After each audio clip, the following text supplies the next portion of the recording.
Itu adalah pengalaman perjumpaan dengan pribadi Tuhan sendiri.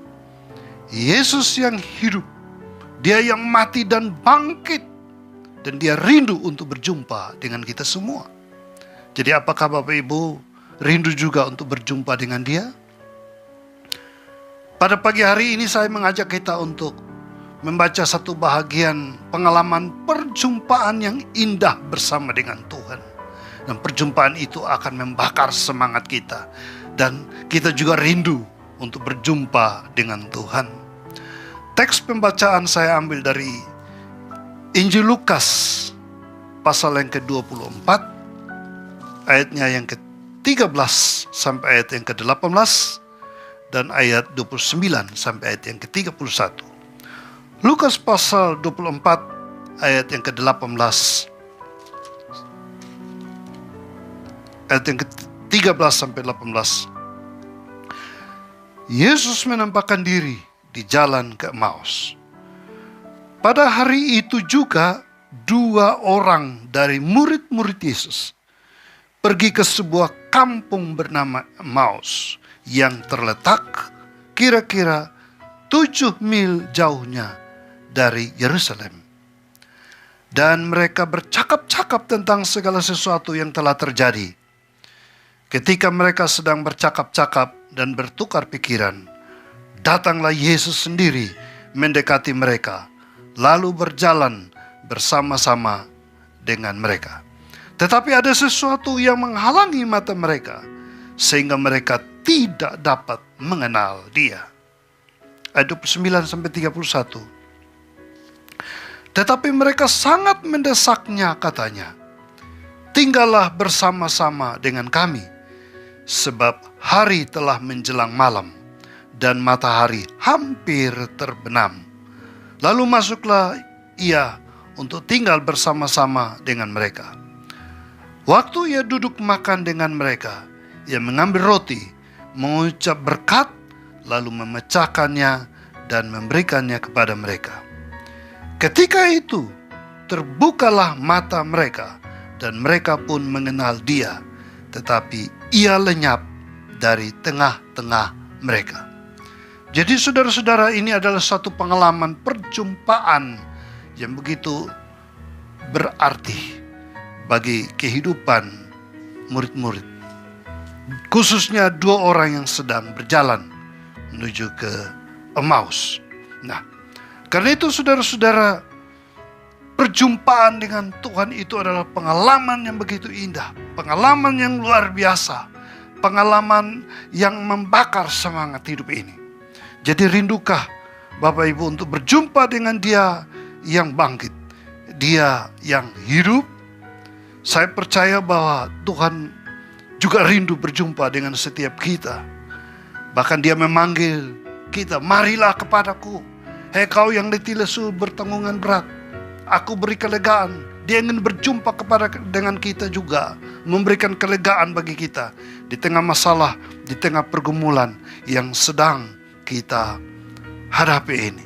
Nah, saudara-saudara, Tuhan sendiri punya tujuan yang indah, ingin berjumpa dengan kita, saudara-saudara. Dan kalau kita mau baca pengalaman perjumpaan dengan Yesus sejak kebangkitannya dari antara orang mati, itu ada beberapa pengalaman spesial yang dialami oleh murid-murid. Petrus dengan teman-temannya punya pengalaman yang indah ketika mereka berada di danau Tiberau dan tidak menangkap apa-apa sepanjang malam. Tiba-tiba mereka juga berjumpa dengan Yesus, dan akhirnya mereka bisa menangkap ikan 153 ekor banyaknya, dan mereka bersuka cita karena berjumpa dengan Yesus. Dan setiap orang yang berjumpa dengan Dia pasti memiliki pengalaman yang indah di dalam hidup ini. Nah, saudara-saudara, karena itu pagi hari ini saya mau mengajak kita untuk merenungkan firman Tuhan ini lebih dalam lagi di bawah tema rindu berjumpa dengan Tuhan. Saudara-saudara, Dari pembacaan pengalaman murid-murid ini berjumpa dengan Tuhan, maka kita lihat bahwa ada 3 tujuan perjumpaan Tuhan dengan murid-murid ini.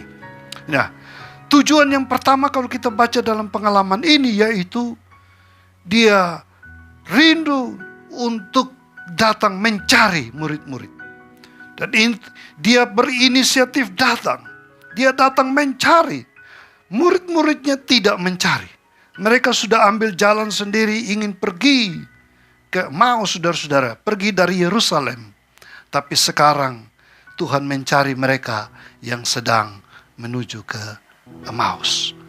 Tuhan rindu berjumpa dengan siapa saja. Kemanapun kita pergi, mungkin kita ingin menghindar, kita ingin lari dari Tuhan. Tapi kita semua ada di dalam perhatian Tuhan. Dia tahu bahwa kita sedang menuju ke Emmaus, dan dia datang berjumpa dengan kita. Karena itu perjumpaan itu adalah inisiatif Tuhan. Perjumpaan itu suatu pengalaman yang indah, bahwa Tuhan datang untuk mencari kita yang telah terhilang. Saudara-saudara, Anak Manusia datang untuk mencari dan menyelamatkan yang terhilang. Manusia telah terhilang di dalam dosa. Manusia tidak mungkin ada upaya untuk mencari Allah. Dan Allah yang berinisiatif untuk datang dan mencari manusia yang berdosa.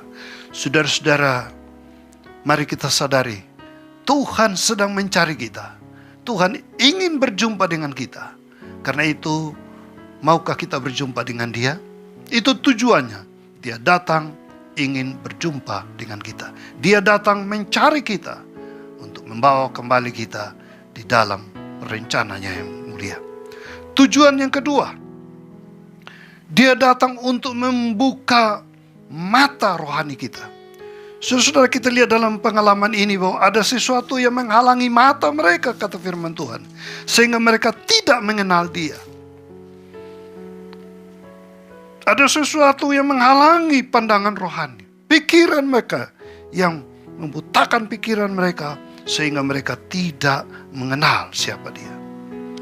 Ini sebuah pengalaman yang indah juga, bahwa perjumpaan dengan Tuhan, saudara-saudara, itu harus mengalami suatu perubahan. Tuhan ingin merubah cara pandang kita. Kalau mata rohani kita sedang dibutakan oleh ilah zaman ini. Mata rohani kita kadang dibutakan oleh masalah demi masalah. Mata rohani kita diselimuti dengan bermacam-macam hal yang membuat kita tidak mengenal Dia lagi. Seperti 2 orang ini. Yesus ada di depan mereka, tapi mereka tidak mengenal Dia. Karena itu saudara-saudara, ini satu perjumpaan yang indah, bahwa dengan berjumpa dengan Yesus yang hidup ini akan membuka mata rohani untuk bisa mengenal Dia. Saudara-saudara, mari kita rindu berjumpa dengan Tuhan. Saat ada perjumpaan, disitulah terjadi perubahan mindset dalam hidup kita. Perubahan hidup terjadi sehingga kita bisa mengenal Dia. Dan mengenal Dia itu lebih daripada segala-galanya. Rasul Paulus dalam Filipi 3 mengatakan, yang ku kehendaki ialah mengenal Dia dan kuasa kebangkitannya, supaya aku menjadi serupa dengan Dia. Rindukah kita mengalami perjumpaan dengan Dia? Mengenal Dia untuk mengalami perubahan. Dunia ini menjadi godaan bagi kita untuk tidak mengenal Dia, tapi Dia mencari kita dan Dia rindu menjelikan mata rohani kita untuk kita lebih mengenal Dia. Tujuan perjumpaan Yesus dengan murid-murid yang ketiga, kita lihat di sini. Dia yang datang untuk membangkitkan spirit rohani murid-murid, supaya mereka kembali kepada panggilan. Saudara-saudara, setelah Yesus berjumpa dengan mereka, dan mereka mengajak Yesus untuk menginap karena sudah malam hari. Dan saat Yesus mengambil roti dan mengucap syukur di malam hari, dan akan makan bersama dengan mereka. Saat itulah mereka melihat bahwa tangan yang berbekas paku itu nampak. Dan mereka tahu Dia adalah Yesus yang hidup. Yesus ingin berjumpa dengan 2 orang yang menuju ke Emmaus ini, untuk membangkitkan spirit rohani mereka, supaya mereka kembali bernyala-nyala dalam melayani Tuhan. Mereka kembali kepada panggilan hidup mereka. Mereka kembali kepada komitmen mereka yang mula-mula. Mereka kembali kepada kasih mereka yang mula-mula. Mereka kembali setia mengikut Dia, setia melayani Dia. Yesus ingin berjumpa dengan setiap Bapak Ibu Saudara dan saya untuk membangkitkan semangat rohani kita kembali. Dengan menghadapi pergumulan demi pergumulan, khususnya saat ini kita tidak bisa beribadah oleh karena ancaman virus. Kita harapkan tidak memadamkan semangat rohani kita, tetapi kita tetap bernyala-nyala karena kita berjumpa dengan Yesus. Ada waktunya saat kita bertemu lagi. Mari kita tetap melayani Dia dengan setia sampai akhir hidup kita. Yesus sedang mencari dan membakar semangat kita untuk tetap melayani Dia. Tetap bersemangat, memberi buat Tuhan, melayani Tuhan, lakukan sesuatu bagi kemuliaan Tuhan selagi masih ada kesempatan. Oleh karena itu, mari kita tetap punya kerinduan berjumpa dengan Tuhan. Karena Tuhan punya 3 tujuan untuk perjumpaannya dengan setiap kita. Yang pertama, yaitu Dia rindu datang, berjumpa, mencari kita. Dimanapun kita berada, apapun keberadaan kita, Dia datang dan ingin berjumpa dengan Bapak Ibu Saudara dan saya. Yang kedua, Dia datang untuk membuka mata rohani kita. Ada banyak hal yang menghalangi kita untuk tidak bisa mengenal Dia. Mata rohani kita telah dibutakan dengan masalah-masalah, dengan bermacam-macam hal, dengan dosa sekalipun. Tapi Dia ingin membuka mata rohani kita agar kita mengenal Dia. Yang ketiga, Dia datang untuk membangkitkan semangat rohani kita supaya kita tetap bernyala-nyala melayani Dia sampai akhir hidup kita. Dengan 3 tujuan perjumpaan ini,